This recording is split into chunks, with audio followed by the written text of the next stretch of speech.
friends. I'm back again with another bookish vlog, this time to wrap up my best reads of 2025. I say my best reads, but it's so hard to choose. I had so many books that I really liked. I'm sure there's some I'm forgetting. One of the series that I waited forever for the last book to come out was the Morgan Crow series, Nevermore. I so recommend these. I have so enjoyed them. Especially if you have I would say upper elementary to middle school, even high school. I mean, obviously I'm reading them. If they like fantasy, it's very Harry Potter reminiscent, but we are following a girl heroine.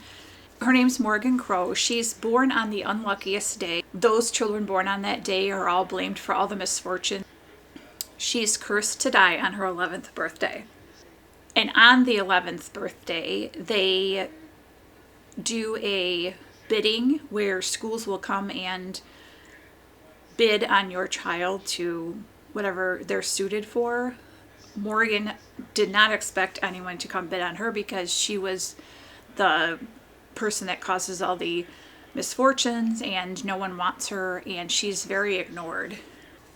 Then shows up Jupiter North, who in this following books becomes her guardian and sweeps her off to Nevermore, where she starts to attend a school, again, similar to Hogwarts, where she has her circle of friends, but she lives in a hotel that is sentient. I love the characters in here. There is a huge cat, and she has her own room in this hotel. She also lives with another, I wouldn't say he's an orphan, he's Jupiter's nephew. And so the story unfolds, and of course she has these powers that are above and beyond everybody else, similar to Harry Potter. Again, it's a different setting though. I did see similarities, but I really enjoyed it. And so we follow her in the next 3 books, going through her grades and different trials and adventures she goes on. Along the way, the character keeps developing, as well as her friends' characters and all the traditions that they have. I love that their Christmas tradition. They have a big Halloween party. I love the description of that and the hotel setting and how all the people that live there are kind of found family. And then in the final edition, which is the one I waited forever for this to come out, years, we find out more of Morgan's mother's backstory. I believe this is the end of the series. I don't think they're writing anymore. But it was a great ending to this series that kind of wrapped up a bunch of questions about Morgan's mother, who died in childbirth. It wrapped up a lot of loose ends throughout the story. Highly, highly recommend this. They should totally make a movie of this. My favorite nonfiction this year was Atomic Habits. This is great, and I mean, I could totally read this again. I took notes on it because there was so much information in here, but I'm thinking I might try and do it on audio again just to kind of refresh.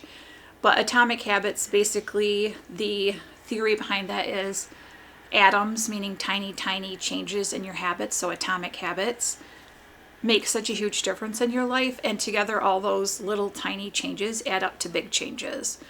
This is a good book too, where you could just read a chapter, kind of think about it, let it sit, then come back to it. That's what I did, and read another chapter, maybe try to apply some of these things to your work life, your home life. Highly recommend this. Another series that I read, which I don't have the book for, but I checked them out of the library, are the Glass Library series by C.J. Archer. If you like British mystery / magic, these books are for you. I have read the first 3, and I believe there are 2 or 3 more in the series, which I do plan on finishing. I could totally read these again. They're kind of they take place after the First World War, so I like the historical part of that, but I also like the magic. The main character, Sylvia, she works in a library after the war because all the men are gone and women are finally allowed to do some of the men's jobs because there aren't enough men to go around. Sorry, my cat is jiggling my camera. And now she's going to attempt a jump from there to the bookcase behind me. Okay. She ends up meeting another character, Gabe, who does end up becoming a romantic interest for her. She has her best friend, Daisy, and then some of Gabe's friends, and they all solve these mysteries centered around books and the glass library, where Sylvia is eventually employed. A couple of the characters are back from the war, so they do have that PTSD, but they didn't call it that then.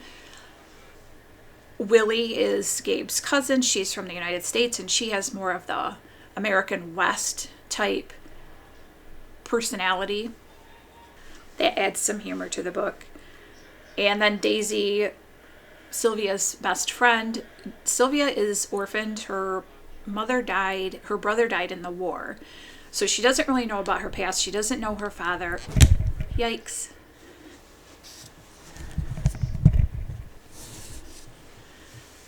She doesn't know her father. And she's reading through some of her brother's journals and finds out that he thinks they are related to some silver magicians. And so the story takes off. Gabe's parents are time magicians, where they have different magical abilities towards time, like clocks and things. Gabe doesn't think he has inherited any of these powers, but in the process of solving these mysteries regarding the books in the glass library, it all sort of focuses around who's a magician and who isn't. They also reference that before this time period, it wasn't accepted to be a magician, so it was very secretive, so it's kind of hard to find clues for Sylvia's family's background. But I'm enjoying the series as things unfold and the relationships develop, especially between Gabe and Sylvia.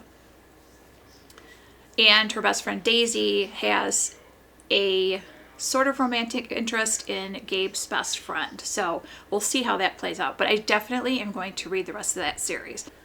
Another book that I read this year that I really, really loved is I See You've Called in Dead by John Kenney. I was lucky enough to see and meet him in person at our book festival last fall in Harbor Springs, Festival of the Book. This is a good book to give as a gift. It spans both genders. In it, we're following the main character, Bud Stanley, who gets really drunk one night because he's depressed, and he is an obituary writer for the paper. I think this takes place in Boston. I read it a little bit ago. But he gets drunk and he writes his own obituary, and he gets fired.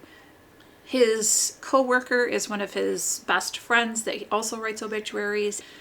Actually, his boss, too, is kind of a father figure for him. He lives in this townhouse with a guy who rents him a room, he didn't really know that well, but the guy took him on because he could see possibilities of how Bud needed help. Bud's recently divorced, which is why he was depressed and wrote the weird obituary for himself that got him fired. While he's fired, he hangs out more with the townhouse owner. They end up going to funerals of people they don't know. In the meantime, he meets a woman there. And along the way, Bud learns that the meaning of life, I think, and how important little everyday things are that make up normal people's lives. I highly recommend this. This is a great read to start the new year with. It's uplifting and it makes you think, and it stays with you for quite some time. The last book, which I'm not finished with yet, but I do believe is going to be one of my best reads, hopefully I finish it in 2025, is The Starless Sea by Erin Morgenstern. I thought the start was kind of hard to follow. It's very different from any other book that I've read. We're following the character Zachary, who finds himself, like a story about himself. It's something that happened when he was a child in a book when he's in college.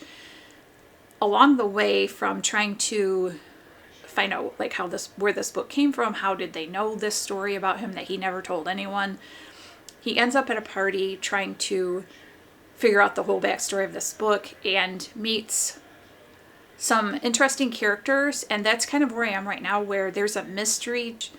There are different people playing for his allegiance, and I'm not sure who's the good guy and the bad guy. I'm really enjoying this. I'm maybe a quarter of the way through, but But I have a feeling this is going to be one of my top reads of this year.